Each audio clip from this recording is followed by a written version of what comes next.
first paper is Sliver, a 360 VR hub for fast selections in multiple virtual environments, and it'll be delivered by Kevin. Ready to go? Okay. Thanks for the introduction. My name is Kevin Linne and I'm from Technische Hochschule Mittelhessen in Germany. I'm here to talk about Sliver, which is a 360-degree VR hub for fast selections in multiple virtual environments. That is a research project that I worked on together with my colleagues Sven, Jennifer, and Martin.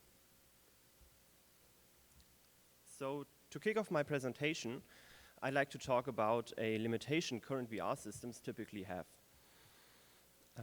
Here you can see that current desktop systems usually supported one application once. You can see that on the left where you see MS-DOS. But right now we've come all the way to the right where multiple applications are supported simultaneously with Windows, split screens, or similar solutions. With VR, this is not the case yet. In VR, an application is typically a virtual 3D environment. And right now, the VR headsets only support one active 3D environment simultaneously. And then there is a menu that allows application switching if you want to immerse in another environment. The goal of my research is to go to the right, where you support multiple active 3D environments simultaneously. This is an example for such a menu that allows application switching. It is called Steam VR, and you can see covers or icons, buttons, and you can use them to switch applications. However, multiple simultaneously active 3D environments could be useful in other cases that require fast-paced decision-making, like supervising multiple robots that fight fires. The solution that we propose is called Sliver, and it is an alternative to app launchers. Sliver is a 360-degree VR hub that, in contrast to application launchers, shows previews of the environments instead of hiding them behind a cover or an icon, just like application launchers typically do. All of the previews are life-size, and they show exactly what the user would see after entering the according environment.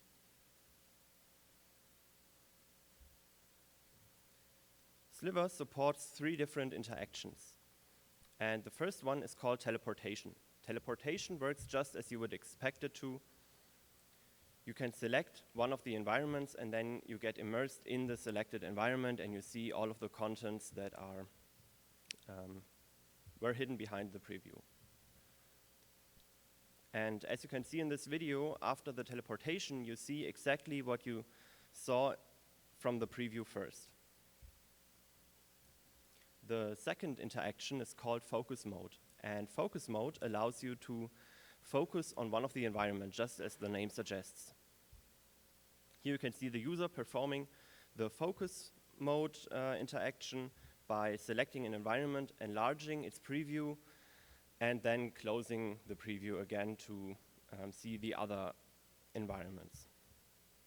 All the environments that the user currently does not focus on are muted or faded to black. The advantage of this interaction is that you do not lose the immersion or the presence of the hub itself. The third interaction is called direct selection, and you actually already saw that in the other videos, because the targets here get selected from the user, but the user does not enter the environment, but he selects the targets directly from the previews without actually entering them. So to guide our further research, we developed 4 different research questions. The first research question focuses on the selection performance and if Sliver actually improves the performance compared to other existing approaches. The second research question asks whether the 360-degree visualization drives the improvements or if the new interaction techniques are actually required to do so. Then the third research question, which of the just shown research interaction techniques do users actually prefer when using Sliver? So do they prefer the full immersion using teleportation, or do they prefer interacting with the target from the preview without leaving the hub? The fourth research question focuses on the broader perspective of how users rate Sliver's usability and their preference. So do they prefer Sliver over other existing approaches? To answer those research questions, we did a user study that had 18 participants, and it was a within-subjects study. All of the participants tested 3 different hubs. The first one is called Grid, and Grid is a state-of-the-art application launcher that resembles the look of Steam VR. Here you can see covers of the environments, and then you can select those covers, and you can teleport into the environments. Then to test the influence of the visualization and not the new interaction techniques employed, we also used a hub called Poly. Poly uses Sliver's visualization but lacks its interaction techniques, focus, and direct selection. This way you can see those large previews, you have the life-size environments, you already see where targets are located and so on, but you cannot select them directly from the hub. And then finally, to test the influence of the interaction techniques and of the input method, we use Sliver that allows the full feature set I've already shown you. All of those 3 hubs were tested in 3 configurations.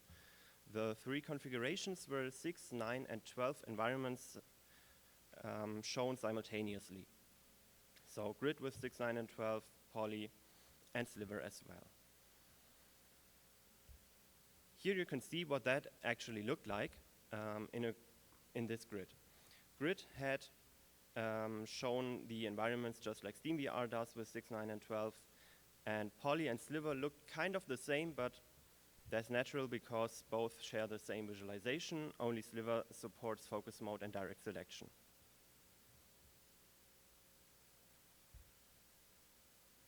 So the study task then was that participants should shoot as many targets as fast and accurate as possible within 60 seconds. Here you can see how many targets or which targets were visible from the hub. For 6 environments, the 4 centered targets were visible, and for 12 environments, only the 2 centered were completely visible. There were always 3 active targets distributed across the environments, and whenever one target was selected, a new one appeared at a random location. So to answer the first research question, does Sliver actually improve selection performance compared to other existing approaches? We compared the performance across all environment counts, and we found that selection performance was increased by 16.8%. This improvement was also significant, and we also found a significant difference between Poly and Sliver. When looking at the performance improvements for the different environment counts, we found that this improvement stems mainly from the 6 environment conditions. Because here, the performance improvement actually was 30.5%. However, this advantage vanished for the higher numbers of environments. So for 9 and 12 environments, no significant differences between Grid and Sliver could be found. The second research question, again, asked whether the visualization or the interaction techniques were responsible for improvements, and therefore we compared the selection performance of Grid and Poly. There we found that selection performance actually decreased by 10.4% overall. But however, we couldn't find any significant difference between those 2 conditions across all environment counts. But to answer the second research question, mainly the new interaction techniques were the driver for the improved selection performance. The visualization alone would not be sufficient. Then to answer the third research question, which interaction techniques did users actually prefer when using Sliver? When looking at the 4 centered targets, you can see that direct selection was used predominantly in 90 to 95% of the cases. For targets that were invisible from the hub directly, you can see that focus mode was used much more often than teleportation. However, some of the participants heavily relied on the teleportation, so giving the user a choice is always the best.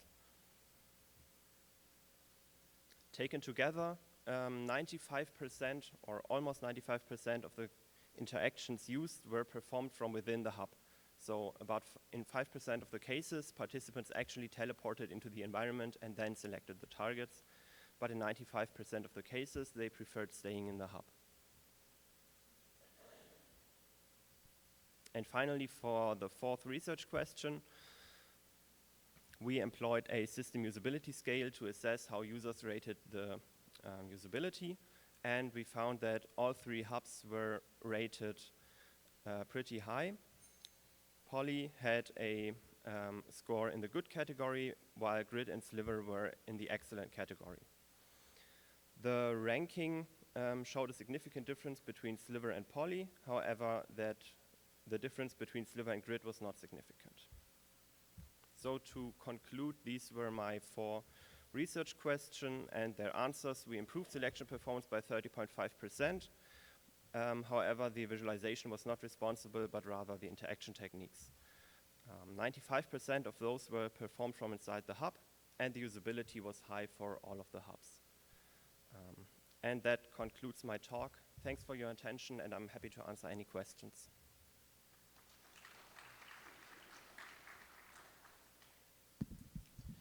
Any questions?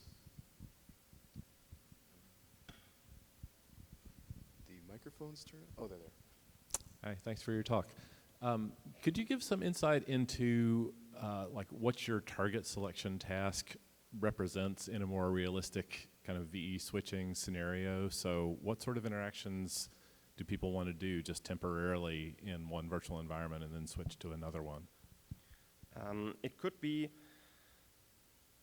something like the firefighting example, where you have to quickly assess anything. It also could be Industry 4.0 scenarios, where you control robots and you have to interact or have sudden things that you have to do there.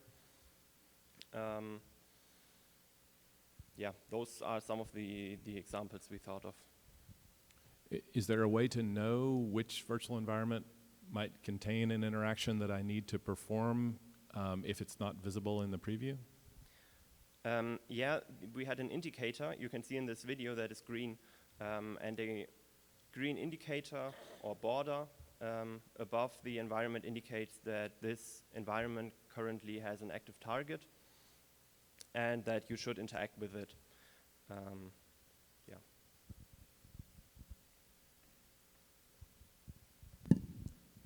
Maybe time for one more quick one.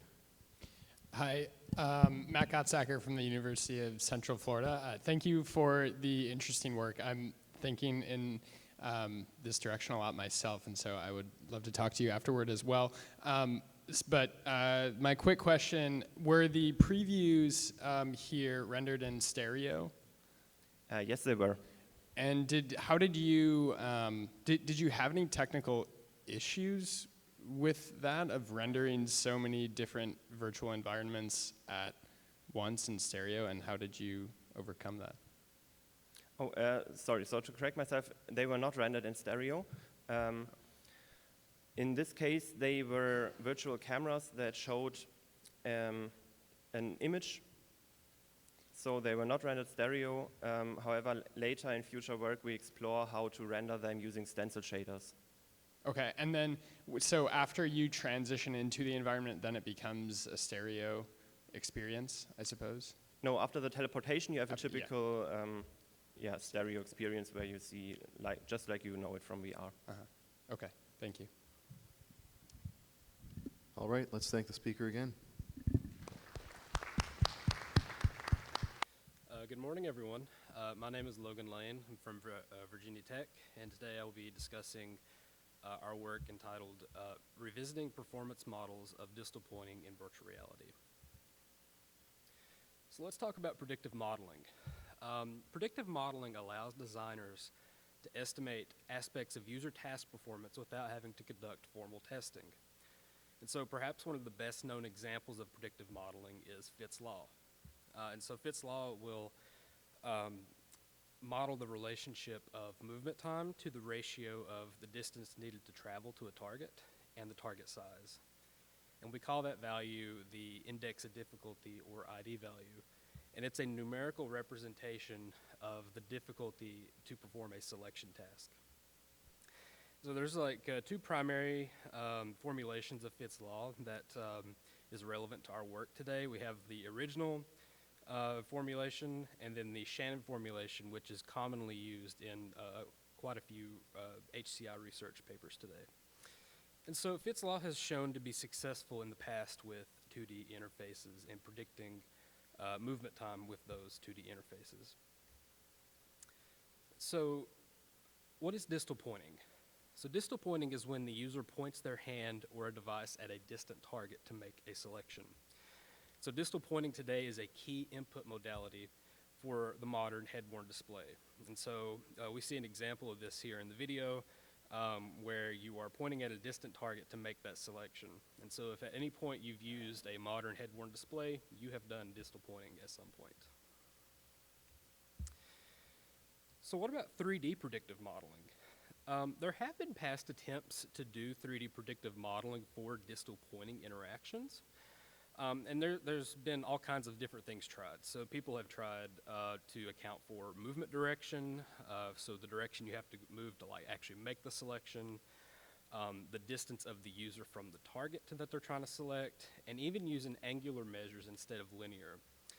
And in general, what we found is that these past attempts have had poor accuracy, or there's been added parameters that have been added simply to increase the fit to study data without any real practical justification as to why that was added. So an example of this is from the best performing model from a work by Copper et al. So this IDDP model was the best performing model from that paper. And to get this best performance, there needed to be an exponent added to the parameter for the target width. And then the entire resulting value from the logarithm needed to be squared in order to get this value. And so really there was no practical justification for why we would actually need to do this to account for 3D selection with distal pointing tasks. And so in general, there isn't really an agreed upon predictive model for 3D distal pointing interactions in the same way that there is for 2D and 1D interactions. So this led us to ask, is there a simple and elegant model that can accurately predict distal pointing performance across a wide range of realistic task difficulties? Also, how does the user selection behavior change based on the task difficulty, and can that help us inform the design of a predictive model? So to be able to test these research questions, we wanted to go back and be able to revisit some of the past distal pointing models from the literature. So there's two models in particular from that Copper work that I had mentioned before. The IDDP, which again is the best performing model from that paper. And then also this ID angular cubed model where we're taking some insights from that work and cubing the target width, which they claim could increase the performance of the model. In addition, we're also using what is essentially the Shannon formulation in this ID angular model, but we're actually using angular measures to test that. And so in each of these models, we have an alpha value, which is the angular amplitude, and then an omega value, which is the angular width of the target. So why angular measures? So when you're performing these distal pointing tasks on a 3D interface, typically what you're doing is you're moving your hand and your wrists and rotating them in order to move to make those selections. And so that's why we think angular measures could be a good fit for modeling these 3D distal pointing tasks. So to test this, we conducted a preliminary study. We had participants select targets of varying angular amplitudes and widths using the ISO standard task. And so we have a table here of all the alpha and omega values that we tried. And participants began by selecting a target and then going and selecting the opposite target and then completing this process until this entire ring of targets had been selected.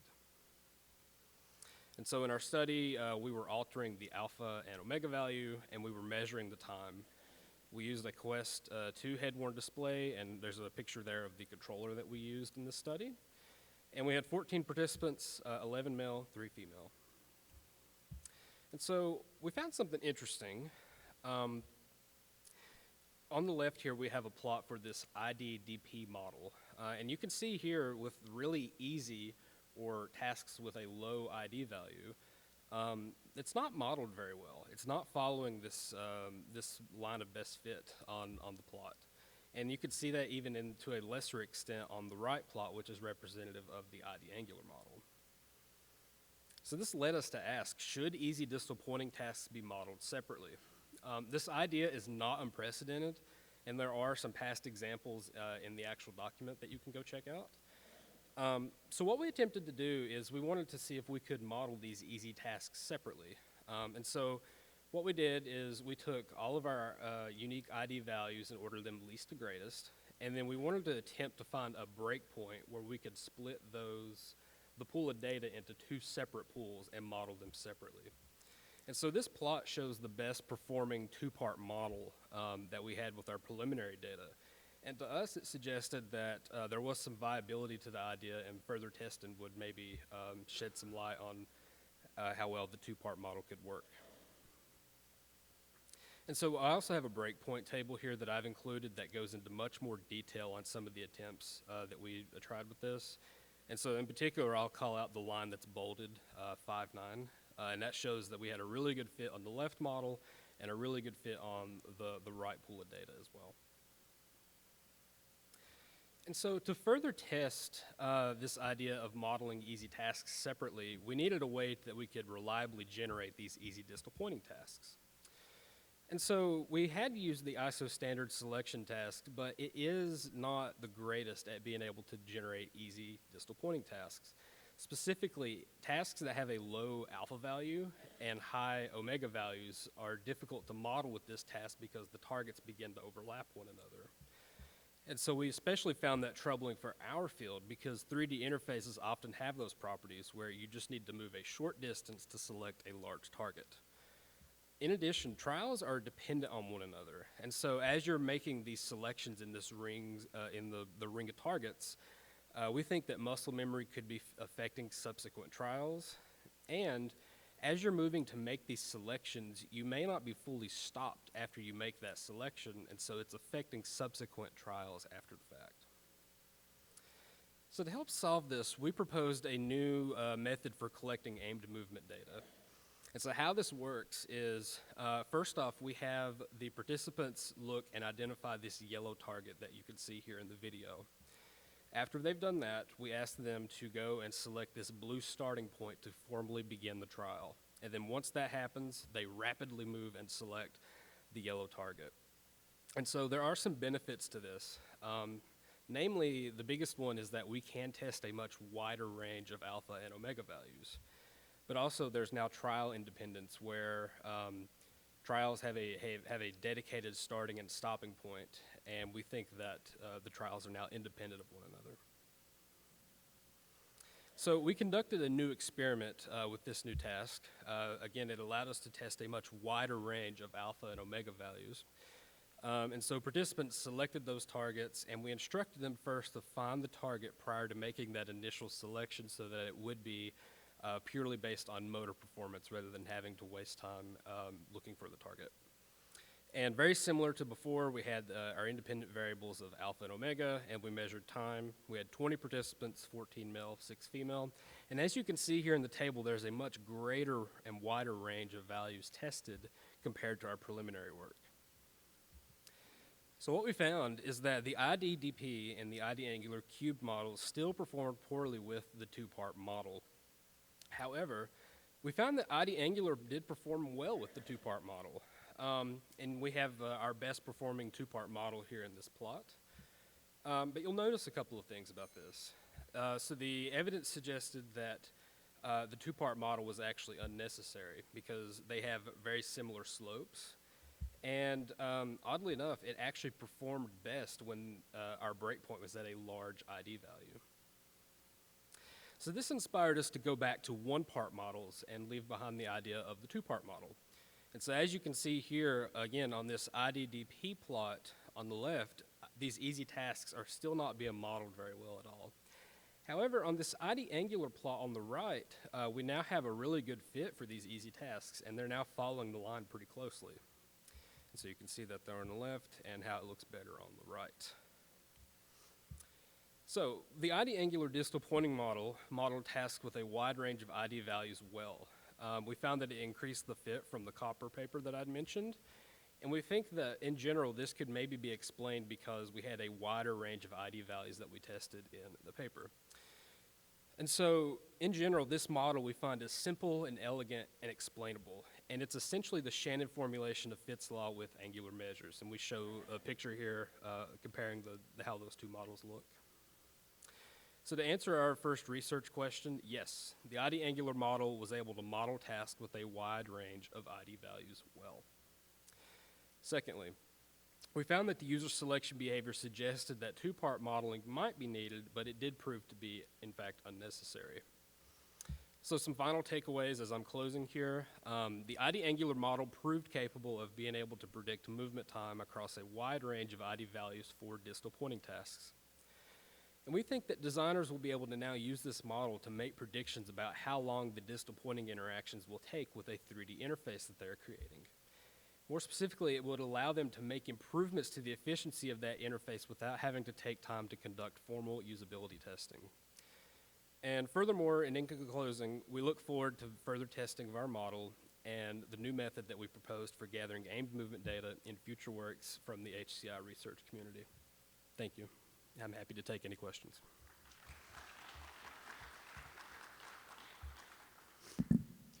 Questions? Very great talk. Bruce Thomas, University of South Australia. Could you, at the beginning you talked about that your wrist had angular and then your elbow. Did you find that influence the measurements at all? That some people use their wrist more and more of an arm movement? Yeah, good question. I don't know that I have any evidence from our data that I can necessarily specifically talk to about that. I guess speculating, I don't know that it would make a huge difference, because I think that was maybe the idea of us using the angular models, is that, again, just the idea of rotation, I think, would be hopefully pretty close between the two.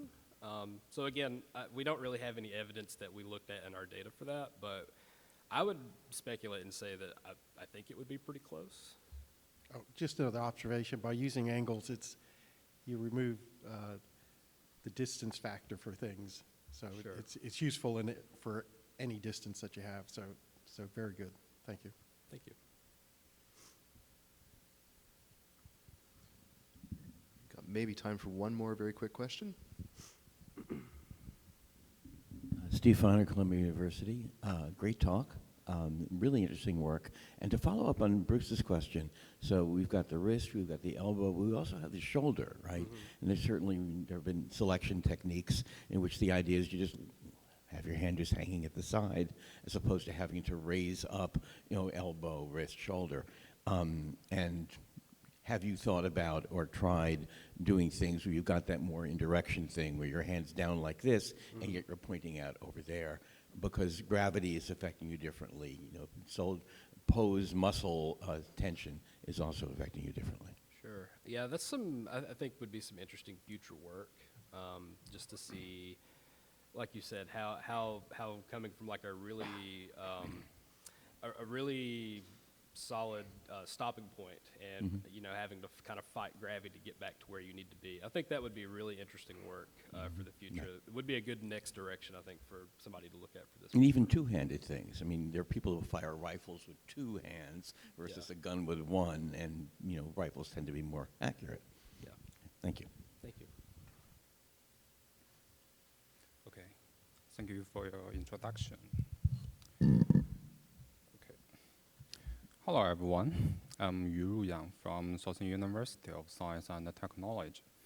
Today, I will present the Magic Tap, a kinematics-driven virtual hand selection technique in AR/VR. The virtual hand metaphor directly maps the user's real hand movements, making the interaction feels natural and intuitive, just like in the real life. However, virtual hand metaphors have inherent challenges. We use 3 common virtual hand selection techniques to illustrate them. Touch is fast and intuitive, triggering when the virtual hand spatially aligns with the target, but it can easily cause accidental selections during pointing. To mitigate this, dwell time introduces a fixed time before triggering. This mechanism reduces the accidental selections, but slows down the triggering. Another solution is to add explicit gestures like pinch. This mechanism can reduce errors and delay, but they usually require binary confirmations, which interrupts the seamless flow of the interaction. At the same time, adding additional conditions may cause trigger failures if these conditions are not met. Therefore, we realize that designing an effective triggering mechanism is very crucial. So in Magic Tap, we aim to combine spatial coupling with kinematic cues to mitigate these challenges. To support this, we classified 3 typical gestures during selection. The first one is deliberate selection. Here, the user points at the target and slows down quickly after entering. Both finger speed and acceleration show a clear drop and then stay close to 0, which is a strong signal of intentional selections. The other 2 reflect unintentional selections. Glide pass gesture happens when the finger accidentally passes through an obstacle, maintaining high speed and acceleration without any significant changes. The last one is snapback. Sometimes users quickly retract their fingers after realizing they have touched the wrong object. We can observe a sharp drop in speed and acceleration, followed by a quick rise. In summary, fingers' kinematic patterns significantly differ between intentional selections and unintentional selections. We leverage this difference in the design of Magic Tap, allowing it to better discern the user's intent.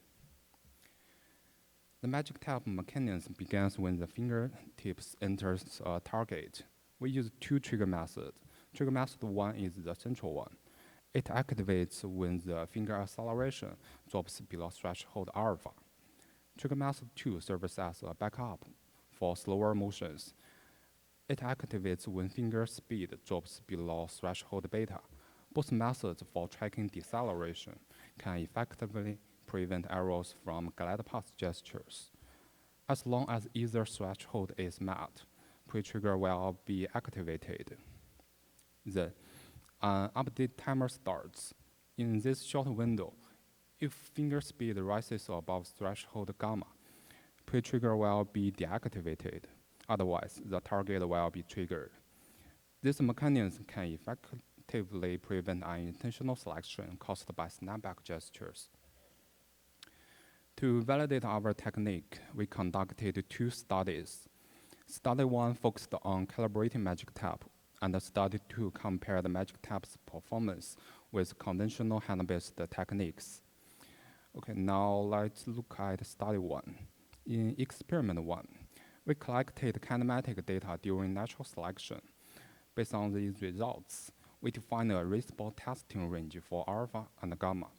We selected the truth average of acceleration during the entry stage as the reference alpha, and the overall average of speed during the departure stage as the reference gamma. These settings help filter glide path gestures and detect cancellations earlier. In Experiment 2, acceleration threshold alpha and cancel speed threshold gamma served as 2 independent variables. Each variable was divided into 3 levels, forming a 3x3 within subject's design. With 9 parameter combinations, participants tested and rated them over 4 rounds. Trigger rate and trigger time error rate in glide path gestures, error rate in snapback gestures, and a comprehensive performance evaluation. We collected both objective performance metrics and subjective ratings. Based on the results and reviewing the raw data, we observed a common oscillation phenomenon after finger enters the target. This is because pointing movements naturally involve small adjustments as the motor system attempts to maintain stability. These oscillations may cause the pre-trigger to flicker on and off, and leading to longer trigger time or even trigger failures. Therefore, for better performance in terms of trigger rate and trigger time, acceleration threshold alpha should be equal or greater than -6 to make pre-trigger activation more responsive. Cancel speed threshold gamma should be equal or greater than 0.2 to reduce the negative impact of oscillations. However, when incorporating error rates, we found it is difficult for a single parameter combination to outperform across all metrics. Combinations with a higher trigger rate and a shorter trigger time also exhibited a noticeable error rate in snapback gestures. The main effect analysis indicated cancel speed is the key factor in this trade-off. A higher cancel speed helps filter out small finger oscillations, but it also makes Magic Tab less sensitive to cancellation. Therefore, for better performance in terms of higher trigger rate and low error rates, we suggest setting alpha to -3 and gamma to 0.1. Although this configuration might slightly increase trigger time, the average is still just around 0.2 seconds, which is barely noticeable in practice. Based on the characteristics of different parameter combinations, we proposed several recommended usage scenarios, such as data visualization or engineering and healthcare, each requiring a different balance. But a very special and interesting case is virtual keyboards. In such applications, the snapback gesture is a natural behavior after a keystroke.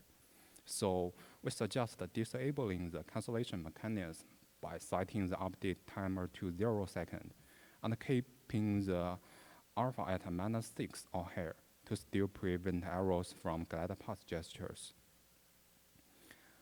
After parameter calibration, we compared Magic Tab's performance with traditional hand-based selection techniques in Study 2.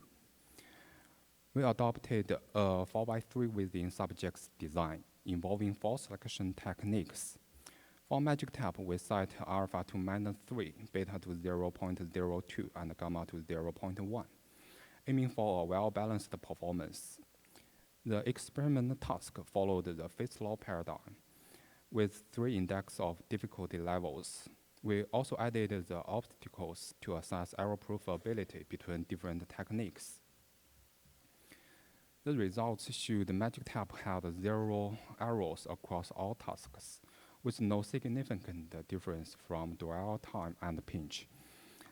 Task completion time and throughput showed no significant differences from touch.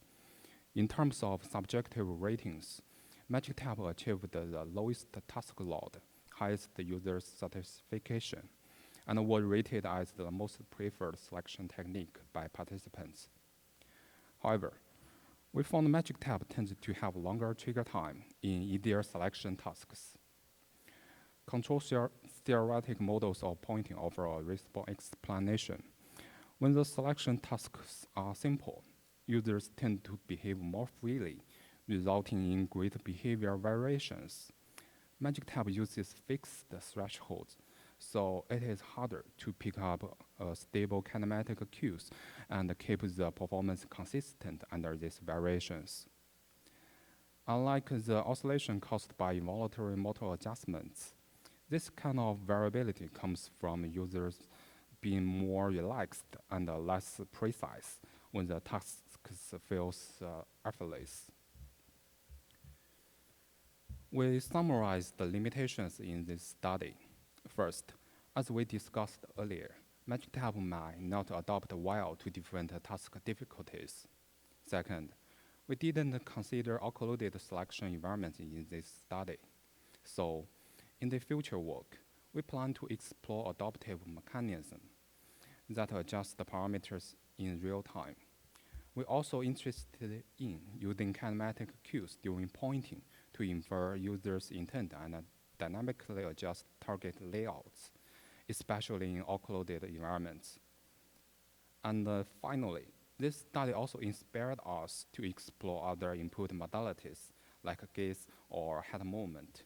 We believe angular speed and acceleration might also be informative in these modalities. Due to time limitation, many details could not be covered in this presentation. So for more information, please refer to our paper. And the Magic Tap now is openly available. Finally, thanks to my co-authors and thanks for your attention.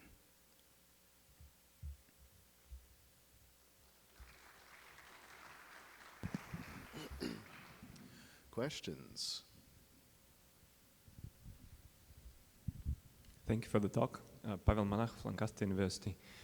Could you please clarify in the first experiment, how exactly did you collect the data for unintentional selections? Because if I understand correctly, you then selected parameters based on the data. So question is how we configure the Yeah, selection. in the first, very first experiment where you collected kinematic data.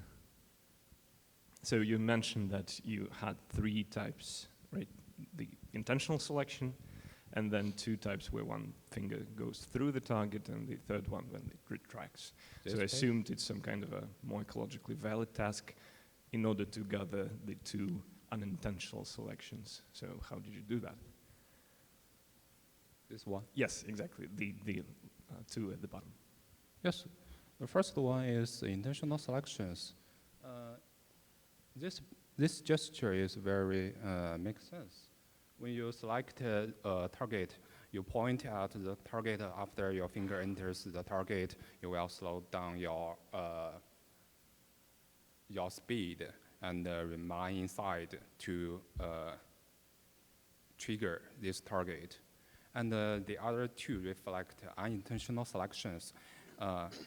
Imagine that a target. I'm sorry to interrupt. It's not my question. My question is the first study you mentioned, you collected data to then select parameters using optimization, right? And then what was the task for participants? How we collect the kinematic data?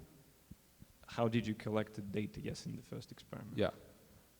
We designed an experiment and a target put in front of the user, and they naturally point this target, and after 3 seconds, they can retract their finger. So we collect the whole process of their selection. Okay, and going through? Yeah. No. Just point at this target. Okay. And we divided this process into 3 stages, and use different stages to configure, to set different response testing range for alpha and gamma. Got it. Thank you. Yeah. Thank you. Okay, just to keep to time here, we should probably move on to the next presentation. So let's thank the speaker again. All right. Hello, everyone. My name is Sebastian Rickling from the University of Stuttgart in Germany, and I'm very happy to present our work Selection at a Distance through a large transparent touchscreen. First of all, a shout out to all of my co-authors who helped realize this work. Dieter and Bruce, who you can also meet here at the conference. And as the title already suggested, this is about large transparent touchscreens. And the appeal of this technology is that it can be seamlessly integrated into the natural user environment in like public spaces or even private spaces. There's just a few examples from related work how this could be done in like a museum, an aquarium, or even the cheese counter at the supermarket. And in all of these scenarios, there's always like the user and the physical objects that are like separated by this like a window or a glass panel. And with a transparent touchscreen, you could transform this window into an interactive input and output layer that we believe could be used for augmented reality. And since we're integrating this into the natural user environment, we also think that the interaction itself should come naturally. So it should be ideally a walk-up and use system that does not require any prior training, preparation, or like the user having to put on an AR headset or something like this. So this is just an example of how we used our prototype to make something like an AR system, but we are in the very beginning of this because there are like two major challenges. For one, it's the visualization. Like how do you bring an AR visualization, annotation to a 2D transparent screen to really make the connection between what you're like trying to highlight or like annotate and the physical objects in a distance. And secondly, the interaction itself, because it is a 2D touch surface and you want to select something that is in the distance. As you already heard from the title, we are focusing on the second problem here, but both are affected by the binocular parallax. Okay, so, and having this kind of interaction where you touch a 2D touch surface, but you actually try to point to something that is at a distance of like, I don't know, 10 centimeters, 1 meter, 5 meters, or a plane in the sky. We call it a touch and point selection, also because it makes for a cool abbreviation. And in related work, there had been already identified different natural user interactions, like strategies that users go to approach such a system. So Cabric et al., they found that if you think of it in terms of like raycasts, there's the oriented raycast, so users that would touch the screen and then kind of orient their finger to be pointing towards what they want to select. It's just like, you know, imagining having a laser pointer at the fingertip. They could try and select something orthogonally. So here they just ignore the distance between the target and the screen. So it's like trying to touch the 2D projection of the object that they want to select.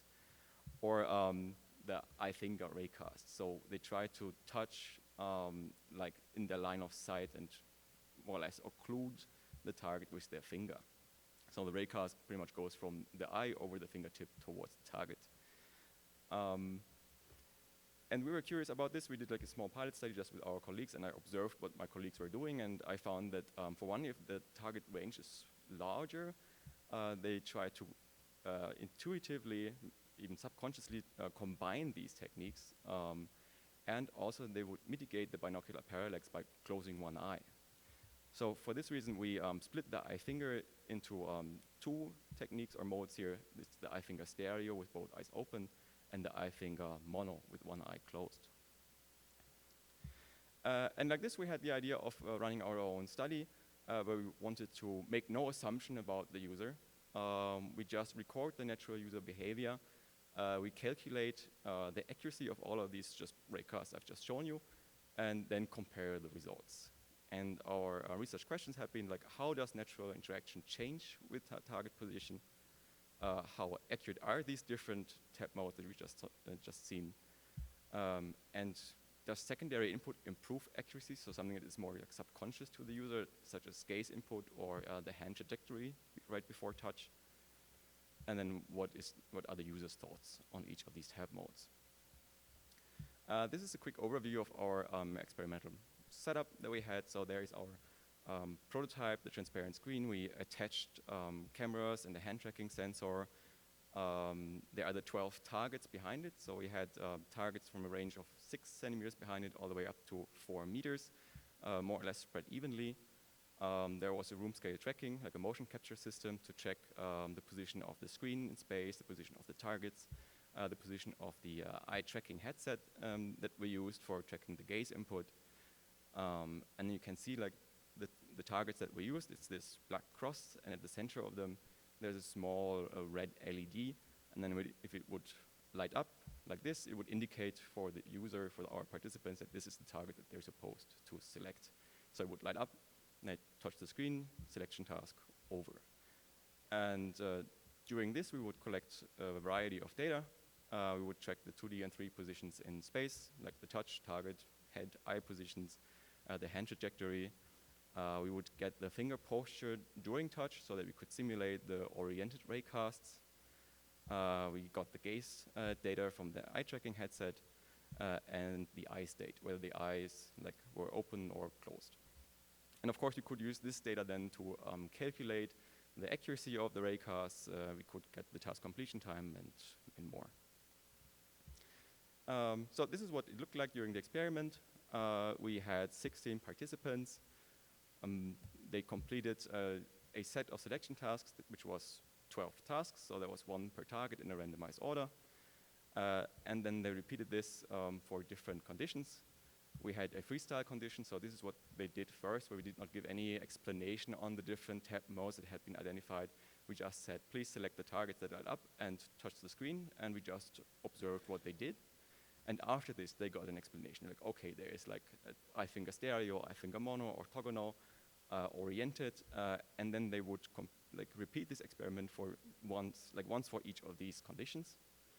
And last but not least, they did a set as quickly and accurately as possible, where we were curious to see that now that they had been exposed to these conditions, does their behavior change? Do they use these techniques strategically? Okay, and then for the results very quick, we found, just looking at the data, that the I-finger techniques are like the major natural user interaction.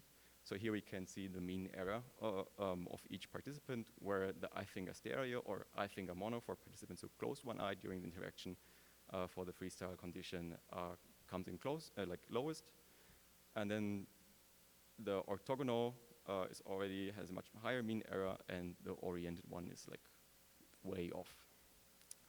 I found it very interesting to see that even participants who stated that they tried to use the orthogonal mode, that even for them, the I-finger measures resulted in a lower mean error. And this becomes even more clear if you look at the data from the orthogonal reference set that we had, where we can see that for targets up to 23, 36 centimeters distance behind the screen, users can use orthogonal mode quite effectively.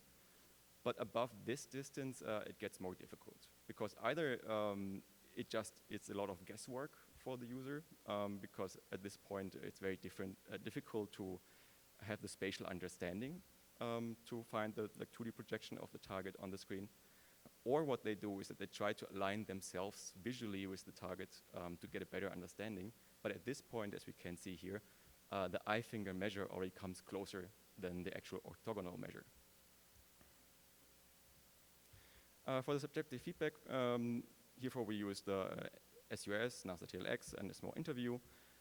We found that users underestimate their own I-finger stereo performance. So even though they would use this technique naturally, they felt very inconfident at the selections that they made. Even though, when I looked at the data and I had the live information, I saw that they came actually very close, but they themselves did not believe it. And on the other end, they were very overconfident using the oriented and orthogonal modes, because here conceptually it's much easier for them to understand. And they were very confident, okay, I think I made the selection very well at this distance, but it was way off. So of course, these are things that are going to be mitigated as soon as users have visual feedback. And for the same reason, pretty much all participants agreed that the I-finger mono is accurate, because they simply had this natural feedback of closing one eye, aiming towards the target, and then seeing that their own finger visually occludes the target, gave them a very good feeling that they made a good selection. But we found that still most users do not prefer having to close one eye for the interaction. They stated that it feels very unnatural to them. Okay, otherwise we found that the oriented mode and the trajectory are not useful. It was very inaccurate. We saw that the gaze input can be used to improve selection, could be even the leading input modality if the tracking accuracy is high enough. And we think that if you design a system like this, it should definitely react to the user closing one eye, because it can significantly improve the accuracy of the results. Now, as a quick comparison, I just used the data we collected to simulate or to calculate the projected target size, how big would have the target had to be for an 80% success rate in the freestyle condition. And it would look something like this. It's a bit of an oversimplified calculation. We know that accuracy does not scale linearly, especially for targets that are very close. And this is something that could be even further improved with more testing, testing more target positions at like the same distance, but it makes for a nice comparison of the data that we collected. Okay, anyways, I had to cut many corners. There is a lot of things we've discussed and found in this paper, so please, if you're interested, check it out, and otherwise thank you for listening, and looking forward to your questions.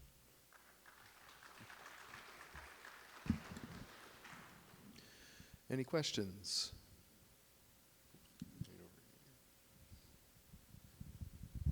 Thank you for the talk, Pavel Manach of Lancaster University. I'm curious in image plane point in mode stereo, where you used, the participants used both sides. When you matched it to the data, how did you account it for eye dominance? Did you match it to the closest eye, or did you match it to, like an average? Okay, very interesting question. So what we did is we got the eye dominance after we did the study. We checked. But we thought that our system should ideally be agnostic to eye dominance. Like, I don't think, if you walk up to a museum showcase that, you will get which one is the dominant eye of the user. So we looked into it and we wanted to see which results are going to be like best. Like, if we know the eye dominance and we look at the data, we can see, of course, that the error is going to be lower. And what we did is that we tried to find like a dynamic way of like which of the raycasts you do, like from the dominant eye, like non-dominant eye, or like the center eye, right in between, which one comes closest. And it's very ambiguous. Like even though if you know the dominant eye of the user, it's not always the best measure. So the only thing that really we can do is to kind of like provide the results for like all of these different raycasts, and then point out the ambiguity. Like this would be like the next step in such a system. They would say, okay, it could have been two things that you just try selected depending on what your dominant eye is, and then maybe you need to like clarify or adjust your selection accordingly. Thanks so much. That matches with results that we got, our group is doing. Yeah, thanks so much. That's awesome work.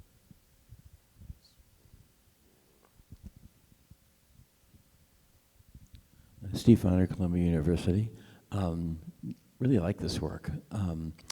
And it looks like the objects, the physical objects, are relatively close to the user. They're not like 50 feet away, for example. And the further the physical object gets, the more you get a vergence mismatch between verging on that thing way, way far away and verging on the stuff that's on the screen, which I noticed you actually have a label for the handbag or something in the visual over there. So have you thought about how this would work for something that you were trying to point at that was distant, like a building, say, hundreds of feet away? Can you repeat the question? I'm not sure I understood. You're pointing at things that are relatively close, that are within the room, I don't know, 10 feet. I don't remember what the number is. I didn't read the paper. But if you were trying to point at something way, way far away, verging on that thing way far away would be very different than verging on the thing that's on the screen. And you do have stuff to verge on because you have a label, for example, in your figure 1 over there. So I'm now verging on the screen, verging far away, and it much different than verging on that mannequin that looks like it's maybe, I don't know, 5, 10 feet away or so. So have you tried out, even in your room over there, an object that was way on the far wall, for example, let alone further away? When we did this small pilot study with my colleagues, I had put the target up to a distance of 10 meters just because we had the space. For this study, we were like limited just by like how big the tracking space really was and how much I could use in this lab. So my basic consideration was that the effect of the vergence accommodation conflict is going to be larger for targets that are close, whereas like the greater the distance gets, like the more the eyes verge like towards like infinity, the less of an effect is going to be there. So I thought that having like a distance up to 4 meters is already a good start. But yes, of course, it would be nice to test like even now further distance. As I said, like up to maybe the plane in the sky and see what happens. Or with a window looking out onto a distant view. Yeah. Thank you. All right. Let's thank all the speakers again.